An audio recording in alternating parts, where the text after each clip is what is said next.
fenêtre de manière bruyante ce qui se passe totalement aujourd'hui. Son retour bruyant et effractif sur le réel de la scène ne vient que confirmer ses craintes et nous questionner brutalement. La prise de conscience qu'il existe un souffle, un esprit qui est commun au groupe et pourtant le transcende, doit être pour Freud à l'origine du triomphe de la vie de l'esprit sur la vie sensorielle, écrit-il en 1939, rejoignant par là un idéal de perfection éthique. La psychanalyse s'est largement faite instrument de cette mort annoncée de Dieu, mais elle s'occupe aussi de la vie de l'esprit, bien mise à mal aujourd'hui dans le processus croissant de technicisation et de matérialisation de l'humain dans notre civilisation, déniant l'énigme de l'humain exposé aux effets de la parole et à son existence. Opposer la psychanalyse à la foi est peut-être une regrettable méprise. L'acte de croire est un acte qui prend place dans l'intelligence humaine affrontée au réel et interrogée par cette rencontre. L'absence de garantie est inhérente à notre condition, dit Jacques Séda dans sa préface de l'ouvrage de Marc-Antoine. Cette absence de garantie entraîne certains dans la quête effrénée d'une immédiateté de soi à soi, où il n'y a plus de place pour l'altérité, où il n'y a plus d'autre. À la mort annoncée de Dieu risque de succéder la mort de l'humain dans sa dimension psychique, intérieure et spirituelle, et dans sa dimension relationnelle.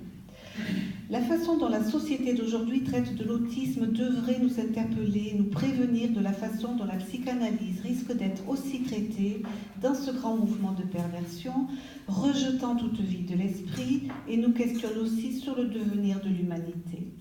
Les artistes s'en inquiètent toujours en avant-garde. Le dernier film de Besson que j'ai vu cet été, Valérian ou La Cité des Mille Planètes par exemple, en donne un bel exemple. Nous devons, en tant que psychanalystes, nous pencher sur ces questions, reconnaître ce besoin de spiritualité et lui ouvrir d'autres possibles que la récupération par les idéologies de toutes sortes. Le Job croyant du prologue, cet homme témoin de l'humaine condition qui ne maudit pas Dieu, mais la condition humaine et son tragique, et l'homme non-croyant de la raison moderne ne sont peut-être pas si éloignés dans leur système d'adhésion à des théories posées comme vérité. L'un croit en Dieu, l'autre non, mais il croit en la science et la technique.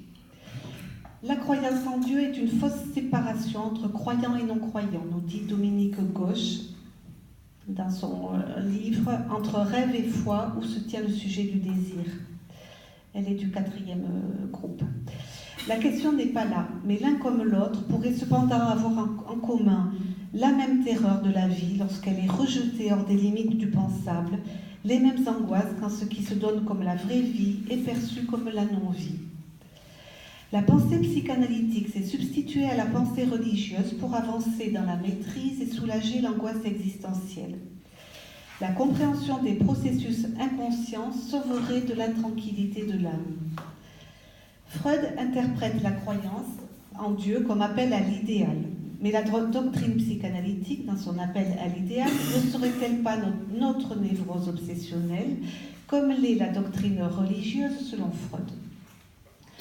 Pour elle, Freud refuse à la doctrine religieuse ce qu'il permet à la doctrine psychanalytique, soit une expérience intérieure d'un petit nombre qui fera trace.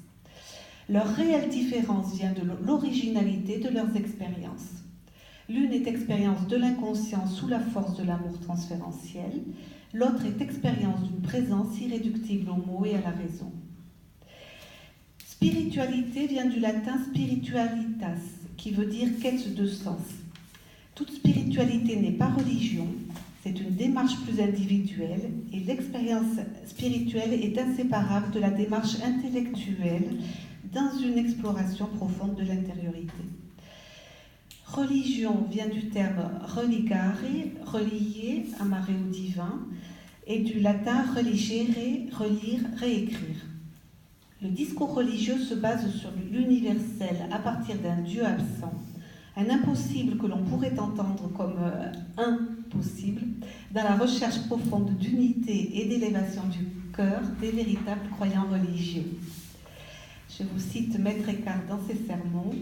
Et ensuite, on doit s'avancer et pénétrer jusque dans la vérité, vers l'unité pure qui est Dieu lui-même. Pour Freud, la pensée religieuse s'apparente à une pensée magique primitive dont la force interne est le sentiment de désaide, la détresse originaire de l'enfant. Il l'a réduit à cette pensée magique, laissant de côté, à mon avis, le mouvement d'élargissement, ce mouvement d'Erweiterung par la recherche et par la connaissance. Dans l'avenir d'une illusion, il espérait, dans sa critique de l'illusion religieuse, faire dériver vers la psychanalyse les intuitions et les mouvements psychiques, ces mouvements d'Erweiterung qui s'investissent dans le religieux, avatar du désarroi infantile et de la désirance pour le père qu'il suscite, un appel à l'idéal. Mais cet avenir est resté une illusion. Freud écrit son ouvrage L'avenir d'une illusion, il a 76 ans. Il n'a plus rien à prouver, mais craint pour l'avenir incertain de la psychanalyse. L'adversaire est à l'époque la religion, adversaire aussi à l'époque de la science. L'est-elle encore aujourd'hui? C'est la question que je me pose. Le poète Benjamin Fontaine, philosophe par passion pour l'humain, soulève une critique. Il nous dit de Freud: il a tellement peur que sous chaque petit mystère de ou dans l'homme qu'il y aurait du transcendant, ou l'on supposerait du transcendant, qu'il préfère nier le mystère en l'expliquant tout de suite. Il y a donc un point d'achoppement, qui est cette question du rapport de l'homme à la transcendance. Le risque est pour le poète de nier ou dénier l'importance dans la vie de l'âme de ce qui ne pourra être réduit à une forme objective quelconque. Je suis assez d'accord sur ce point. La psychanalyse se doit de ne pas confondre ce qu'elle dénonce, la religion, ou le danger d'une religion qui se présente sous le contraire de ce qu'elle annonce, la libération.